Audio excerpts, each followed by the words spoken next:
preocupa não, as águas não se movimentaram, mas diante de ti está o dono da fonte da água da vida. A Bíblia vai dizer que o terceiro mandamento de Jesus foi: siga. Mas por que seguir Jesus? É simples. Vocês vão ver que quando aquele homem pega a cama e ele sai seguindo, ele sai gritando: ele me curou. Jesus transformou aquele homem em um grande missionário. Talvez se ele fosse curado em um tanque de Bethesda pelo anjo, ele não se tornaria um missionário naquele lugar. Mas Jesus levantou ele como um missionário naquele lugar para pregar a palavra e dizer: existe um eu que pode curar aquele que está caído.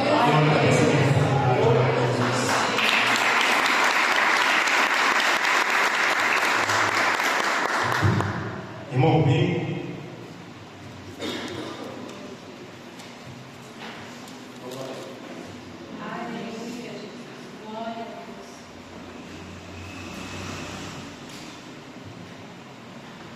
Amém? Glória a Deus, irmãos. A paz, Senhor Jesus. Amém. Irmãos, Deus tem colocado no meu coração um salmo que os irmãos nem conhecem. Eu digo o Salmo 123. Glória a Deus. Aleluia. E às vezes nós falamos muito desse salmo, mas muitas das vezes não compreendemos a profundidade do Salmo 123 na nossa vida. E muitas das vezes interpretamos ele de forma errada. Porque quando nós falamos Salmo 23, versículo 1: o Senhor é meu pastor e nada, glória a Deus, o Senhor é meu pastor e nada me faltará. Ele me faz repousar em pastos verdejantes, leve-me para junto das águas de descanso, refrigera minha alma, guia-nos pela vereda da justiça, por amor do seu nome. Amém, irmãos? Nós muitas das vezes pegamos esse salmo, só essa parte do 3, e muitas das vezes colocamos na nossa vida que o Senhor não vai nos deixar faltar, mas muitas das vezes colocamos que o Senhor não vai deixar faltar riqueza, não vai deixar faltar o carro, não vai deixar faltar muitas das vezes bens materiais. E algo muito profundo que Deus vem falando no meu coração através desse salmo, que muitas das vezes o Senhor nos vai deixar faltar. Ele não deixa faltar a prosperidade da nossa casa, mas quando passarmos dúvidas, Ele também não vai deixar nos faltar. Porque aqui quando o salmo fala a profundidade do salmo, quando Ele não vai deixar faltar, o Senhor não vai faltar na nossa vida. Em qualquer momento que nós passarmos, o Senhor não vai faltar. Aí no salmo, no versículo 4 vai falar: ainda que eu ande pelo vale da sombra da morte, não temerei mal algum, pois está comigo, e o teu bordão e o teu cajado nos consola. Aí nós fazemos, o Senhor não pode nos deixar faltar, mas se faltar qualquer coisa na nossa vida, que seja uma luta, que faltar o alimento, que faltar muitas das vezes a provisão na nossa casa, porque muitas das vezes o Senhor nos permite isso para nos provar a nossa fé. Mas o Senhor, Ele fala, Ele não nos faltará. Os últimos dias têm sido cada dia mais perto da vinda de Cristo, e a Bíblia fala que o inimigo, se possível, enganaria até os escolhidos. Eu tenho passado por uma experiência no meu serviço, e Deus tem falado muito ao meu coração. Passou por umas mudanças, eu fui para uma loja, e um rapaz vem conversando comigo. Aí nessas conversas, a gente descobrindo que eu sou cristão, servo do Senhor, e começou a fazer alguns questionamentos sobre a fé. E muitas das vezes na nossa vida isso vai passar, mas muitas das vezes é o Senhor permitindo na nossa vida para saber onde que a fé está firmada. Ele começou a falar em alguns questionamentos e falar sobre o pastor, sobre a igreja, para ver se muitas das vezes eu me pegar. E o Senhor falou no meu coração que a todo momento, independente do que acontecesse, o Senhor estaria comigo. Quando ele começou alguns questionamentos, não vou falar aqui que são algumas coisas mais polêmicas, foi algo mais particular, só que eu entendi que muitas das vezes o inimigo traz isso na vida da gente para ver onde que a nossa fé está firmada. Quando eu pedir razão da nossa fé, nós estamos preparados, irmãos, para realmente responder como é que temos o nosso coração? Ou simplesmente é só para aparência, muitas das vezes quando está na igreja, que a nossa fé ela é firme, Muitas das vezes no início, para Deus provar se a nossa fé, quando está lá fora, quando alguém fez algum questionamento, nossa fé, nós entendemos que o Senhor está conosco e a nossa fé está firmada na vida do Senhor Jesus Cristo. Então, independente do que acontecer na nossa vida, quando a Bíblia fala que o Senhor é meu pastor, o Senhor Jesus é nosso pastor, o pastor verdadeiro, o pastor que cuida, o pastor que fala e nós ouvimos a voz dele, porque somos ovelhas do Senhor. Então, quando acontecer algo na sua vida, independente seja luta, independente seja dificuldade, entenda que ainda que você esteja num vale da sombra da morte, você pode não ver saída nenhuma, mas o Senhor está ali conosco. Pode ser a luta que for, e muitas das vezes você falar, eu não tenho força mais para continuar. Entenda que a Bíblia fala, Jesus está a todos os momentos. A Bíblia fala que Ele estará conosco até a consumação do século. Até quando Jesus buscar a igreja dele, Ele estará conosco. O Espírito Santo vai trazer consolo no nosso coração, independente do que a gente estiver passando. Então, irmãos, entenda algo que muitas das vezes, principalmente nos últimos dias, a sua fé vai ser provada, a minha fé vai ser provada. Cada dia o inimigo tenta que sim, a fazer com que os escolhidos do Senhor saiam da presença do Senhor. Então, nessas experiências, são duas pessoas que estão ali tentando fazer questionamento para mim e para outro. Um rapaz, ele até era da 12 Amor, ele conversando com nós, muitos anos na 12 Amor, e por causa de decepção. Ele saiu da igreja por causa de decepção. Decepção, muitas das vezes nós vamos passar. Nós temos que entender que o homem pode nos decepcionar, mas o Senhor Jesus, que é o nosso pastor, que morreu para a cruz por nós, jamais vai nos decepcionar. E sempre vai estar conosco, independente da situação que a gente passar. Amém? Eu agradeço a oportunidade.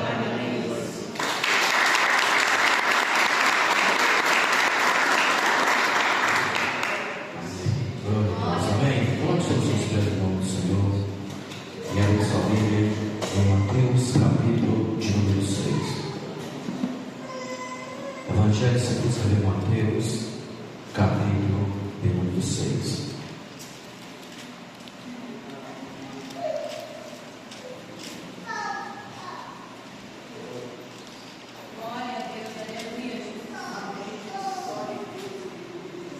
Acharam? Mateus capítulo 6, a partir do versículo de número 9.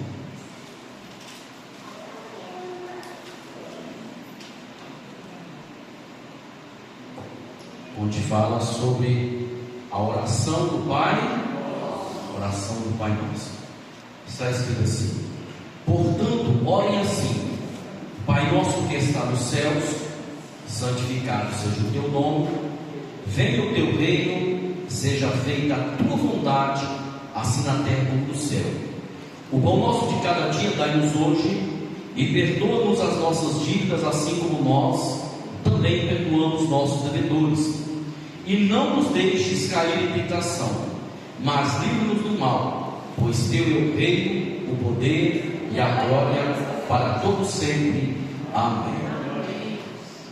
Senhor Deus eterno Pai, lido, ó Deus, foi a tua palavra, que o Espírito Santo do Senhor possa continuar falando em nossos corações. Que essa noite venha ser uma noite de aprendizado, venha ser uma noite de bênção, venha ser uma noite de vitória, em nome do Senhor Jesus. E toda a igreja diga amém. Pode se sentar glorificando o nome do Senhor. Amém? Irmãos, esta oração do Pai Nosso é a oração que Jesus ensinou para os seus discípulos. Oração essa que é a oração mais feita no mundo inteiro. Mas a maioria das pessoas, elas oram a oração do Pai Nosso sem saber, na maioria das vezes, o que está fazendo. Muitas vezes simplesmente reza com uma vã repetição, sem ter um verdadeiro entendimento do significado da oração do Pai Nosso. Então nessa noite nós vamos esmiuçar esses versículos da palavra de Deus, para que você possa estar aprendendo a orar da forma certa, em nome do Senhor Jesus Cristo. Amém? É interessante nós notarmos que, em primeiro lugar, Jesus começa ensinando para vocês: olha, quando vocês orarem, vocês vão dizer Pai Nosso. Jesus poderia ter ensinado para os seus discípulos a chamar Deus de simplesmente Senhor, ou chamar Deus de Rei, ou poderia intitular o nome de Deus em um outro nome. Mas Jesus fez questão de ensinar para os seus discípulos: olha, quando vocês orarem, saibam de uma coisa: vocês têm um Pai. Vocês não estão órfãos aqui na terra. Pode existir filhos sem pai, mas não existe um pai sem seus filhos. Então Jesus: olha, vocês têm um Pai. Por que Jesus fala isso para os discípulos, ensina isso para os discípulos e ensina isso também para a igreja? Que Deus era nosso Pai, e como Pai Ele está preocupado com seus filhos. Então nunca pense que você está aqui na terra de qualquer jeito, que você está aqui desamparado, que você está aqui abandonado, porque você tem um Pai, e este Pai preocupa com os seus filhos. Em segundo lugar, ele nos ensina: olha, este Pai, ele está onde? Ele está nos céus. Olha, esse Pai ele tem uma habitação, esse Pai tem um local que ele está.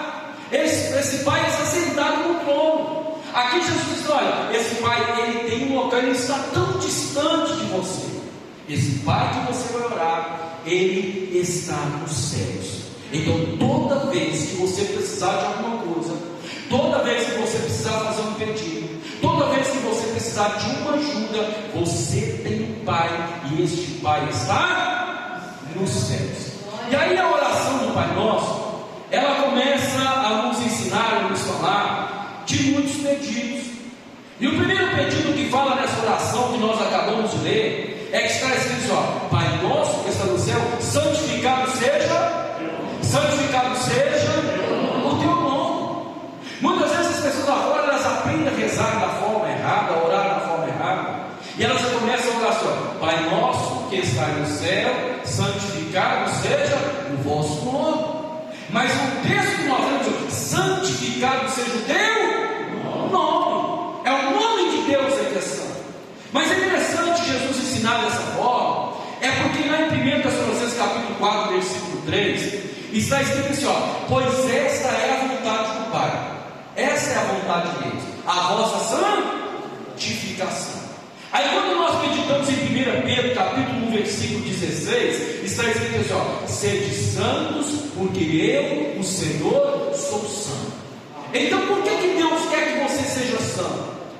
Por que Deus quer que você seja santificado? Porque a santificação é um processo que te leva para a santidade, e a santidade aproxima você do Pai. Então quando você se separa do mundo, quando você se torna uma pessoa santa, você se torna igual ao Pai, você fica parecido com o Pai.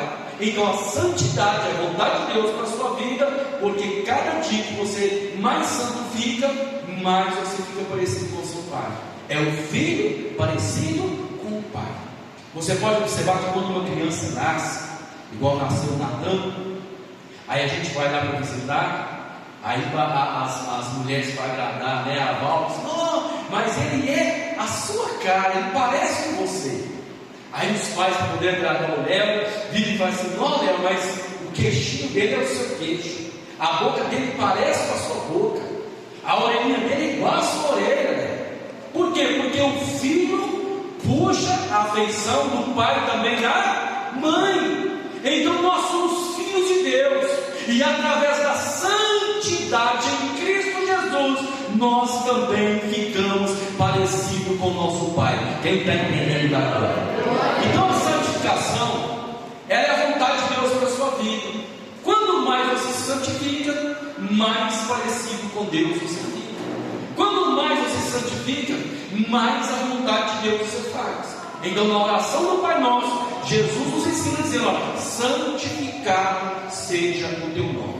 Enquanto nós nos santificamos, nós estamos glorificando o nome do nosso Pai e a Deus. Em segundo lugar, nós aprendemos essa oração: santificado seja o teu nome. Vem a nós o quê? O teu? O reino é de quem?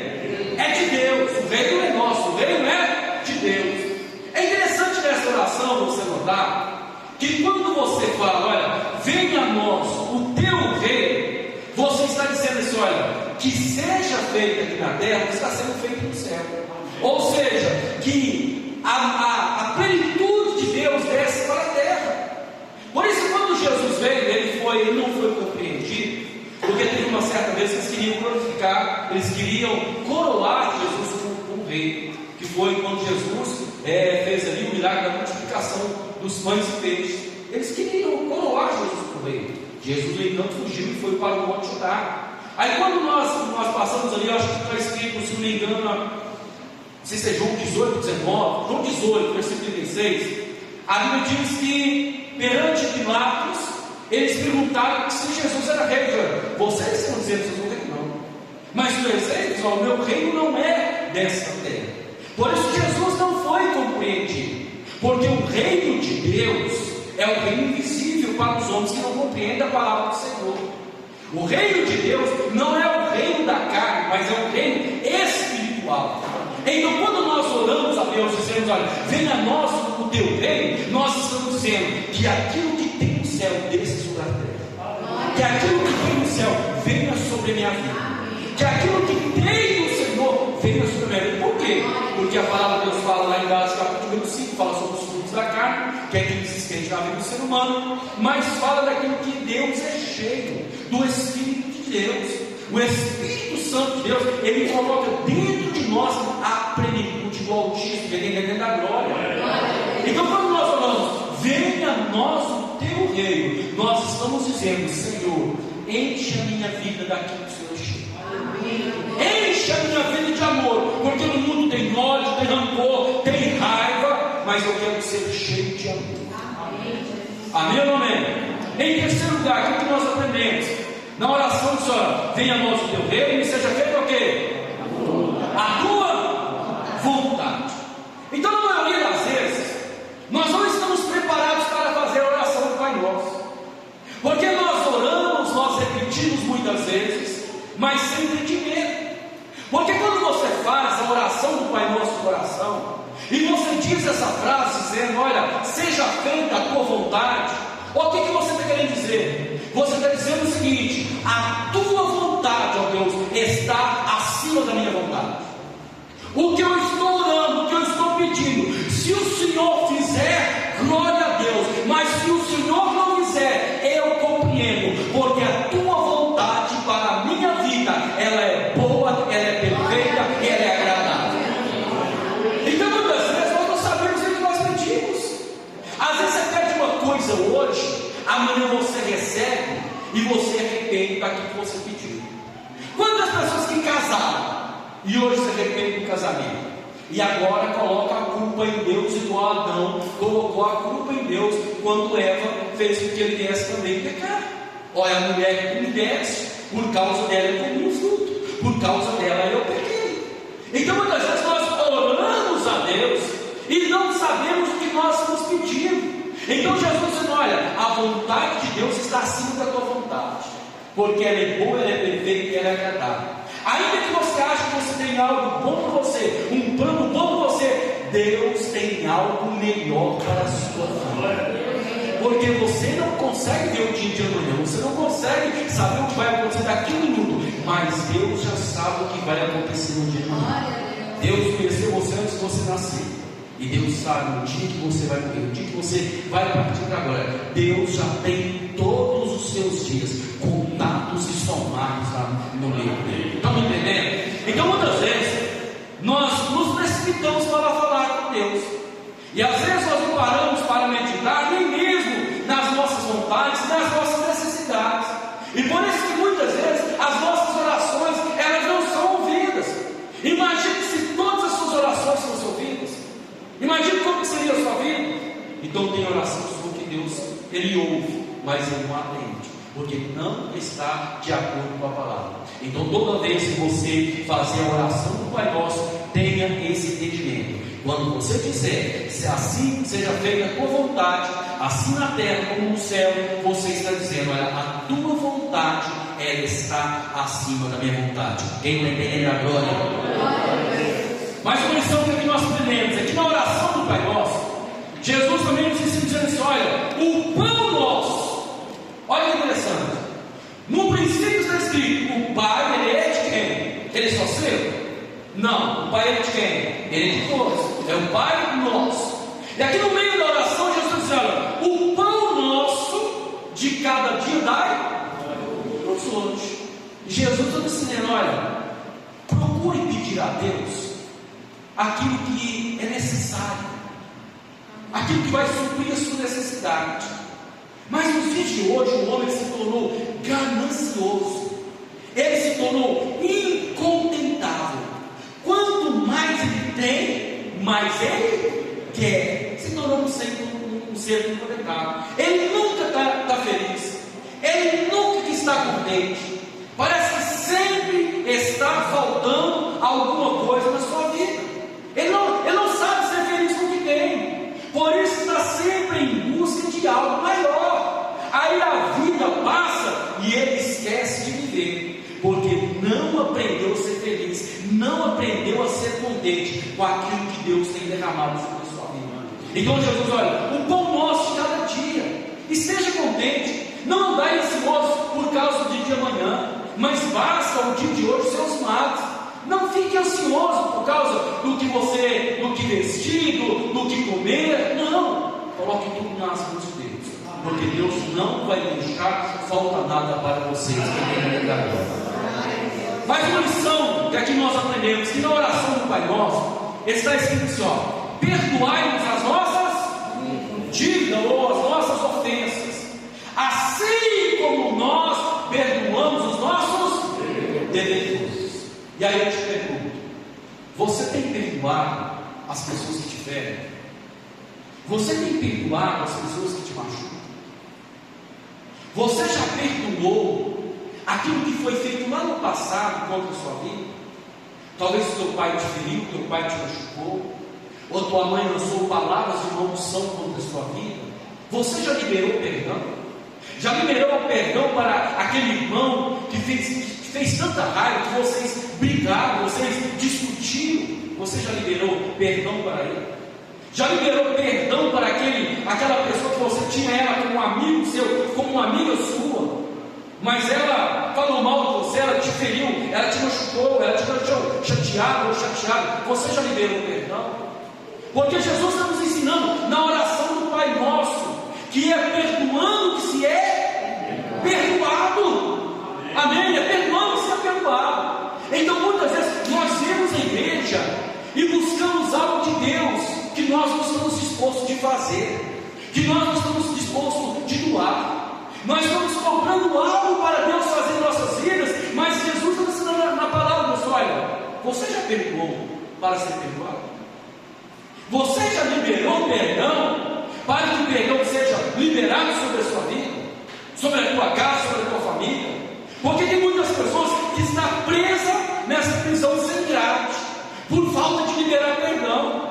Às vezes com mágoa no coração, com tristeza no coração, com raiva no coração, e talvez a pessoa nem está sabendo disso, não está nem ligando para isso, e quem está sofrendo é você. E isso serve como bloqueio da bênção de Deus de ser derramada sobre a sua vida. Então Jesus nos ensinou na oração do Pai Nosso: se você não perdoar, você também não vai ser perdoado. Porque quando nós meditamos, acompanhe comigo por favor, nós estamos aí no capítulo de número 6, acompanhe comigo o versículo 14, versículo 15. Acharam? Diz assim: porque se perdoaram aos outros as ofensas deles, também o Pai de vocês que está no céu perdoará vocês. Amém ou não amém? Amém. Então a liberação do perdão de Deus sobre a sua vida tem uma condição. Qual é a condição? Você tem que perdoar. Se você não perdoar, o perdão também não vai ser liberado da sua vida. Isso que ele está ensinando. Aí no versículo 15 ele continua dizendo: se porém não perdoar aos outros as ofensas deles, também o Pai de vocês não perdoará a ofensa de vocês. Então, amados, o perdão não é algo que você pode escolher. Perdão é você obedecer a palavra de Deus que te. Se você perdoar, você vai ser perdoado. Se você não perdoar, Deus também não vai perdoar as suas faltas. E sem perdão, você não vai atrair a bênção de Deus. Porque o perdão é algo tão sério, mas tão sério, que Jesus disse assim: olha, se você tiver alguma coisa contra o seu irmão, e você tiver uma oferta para dar, para colocar no gasofilácio, antes de você colocar a oferta no gasofilácio, vai lá primeiro e conserta com o seu irmão. Porque se você não consertar com o seu irmão, o teu Pai que está no céu, que vê você em secreto, Ele não receberá a tua oferta. Então às vezes nós estamos na igreja, mas nós não estamos obedecendo a palavra de Deus. Então não basta você ficar repetindo aquilo que você não está praticando, repetindo aquilo que você não está obedecendo. Amado, ser crente é viver o verdadeiro evangelho. Ser crente é viver aquilo que você ouve das pregações da palavra de Deus. Então você não pode pregar algo que você não está vivendo, que você não está praticando, você não tem moral para isso. Mas quando você pratica, quando você obedece a palavra de Deus, a bênção está sobre a sua vida. Então às vezes na igreja tem muita gente desobediente, tem muita gente vivendo um falso evangelho da fé, na desobediência da palavra de Deus. Então tudo que aqui está escrito, que eu já ensinei para vocês, que a Bíblia Sagrada é uma carta de um amor, é uma carta de amor, é uma carta de um pai para os seus filhos. Tudo que você precisa está dentro da palavra de Deus, está dentro da Bíblia Sagrada. Então nessa noite nós tivemos aqui o irmão Leandro que trouxe uma boa palavra, nós temos o irmão Rubem que trouxe uma palavra, e eu estou só parafraseando. O que eu quero que fique no seu coração é que você libere perdão em nome de Jesus. É que você analise dentro do seu coração se tem mágoa, se tem ressentimento. Porque o ódio é uma das maiores portas que Satanás usa para entrar na vida de uma pessoa e uma família. Então nessa noite eu quero encerrar essa mensagem aqui, pedindo você para fazer um autoexame da sua vida, para ver se há alguém lá no passado que você tem chateado, está com raiva, talvez pessoa da sua família, que fez coisas que não deveria fazer, talvez traiu, talvez abusou, talvez fez coisas horrendas, mas Deus essa noite está dizendo: você precisa liberar perdão para ser perdoado. Porque senão não adianta você orar. Para que você vai orar e vai querer algo de Deus que você não pratica? Para que você vai orar a Deus para que Deus te dê algo que você não vai, qual seria a palavra certa? Que você não vai multiplicar, me ajuda aí, que você não vai dividir, que você não vai compartilhar. Então Deus vai liberar perdão para você, para ficar só para você, para você dizer que foi um pecador e que hoje é perdoado. Amados, não. A Bíblia está dizendo: se você não perdoar, tampouco o Pai do céu perdoará os seus pecados. Então ele precisa liberar perdão. Agora, é algo fácil? Não é fácil liberar perdão. Não é fácil perdoar as pessoas que nos ferem, as pessoas que nos maltratam, as pessoas que nos machucam, porque eu sou experiência viva disso. Porque já tive meu coração tomado de ódio, já tive meu coração tomado de raiva, tomado de rancor, a ponto de falar em matar. Mas quando eu conheci Jesus, eu aprendi essa palavra: se você não perdoar aqueles que te maltrataram, aqueles que te feriram, não tem como eu liberar perdão sobre a sua vida, porque eu não posso atropelar os princípios que eu escrevi, eu não posso atropelar os princípios que eu deixei para os meus filhos. Então o princípio da Bíblia Sagrada é perdoando que se é perdoado. Então que você possa nessa noite ter esse entendimento. Antes de orar, faça o exame da tua vida, faça o exame do teu coração e libere perdão em nome do Senhor Jesus. Porque perdoando você vai ter os seus pecados perdoados. Você que tem pai, que tem mãe, às vezes, hoje não é tanto, mas eu venho de uma época que pai e mãe, batia mesmo. E a gente vê muitos filhos feridos, muitas filhas feridas. Perdoa o teu pai, que às vezes ele fez na ignorância, sem saber o que estava fazendo. Perdoa sua mãe, porque às vezes, por causa da vida que levava, das dificuldades que tinha o financeira, a pessoa fica nervosa, fica estressada, fala o que não deveria fazer, o que não deveria falar, faz o que não deveria fazer. Então que você possa estar liberando perdão em nome de Jesus. Porque a tua família é um projeto de Deus. Teu filho magoou você, chateou você, entristeceu você. Libera perdão para ele em nome de Jesus. Às vezes você não é obrigado a conviver com essa pessoa. Você não é obrigado a conviver com ela, mas você é obrigado a liberar perdão. Porque perdão é um mandamento de Deus para a sua vida. Se você quer conviver com ela, é uma outra coisa. Mas o perdão você precisa liberar para o seu próprio bem, para o seu bem-estar. Porque quando você liberar o perdão, Deus vai tirar uma carga pesada das suas costas. Você vai ficar mais leve, porque os teus pecados também serão perdoados em nome de Jesus. Amém? Coloque os seus pés, eu quero terminar na hora certa. Vem aqui à frente, nós vamos encerrar orando em nome de Jesus.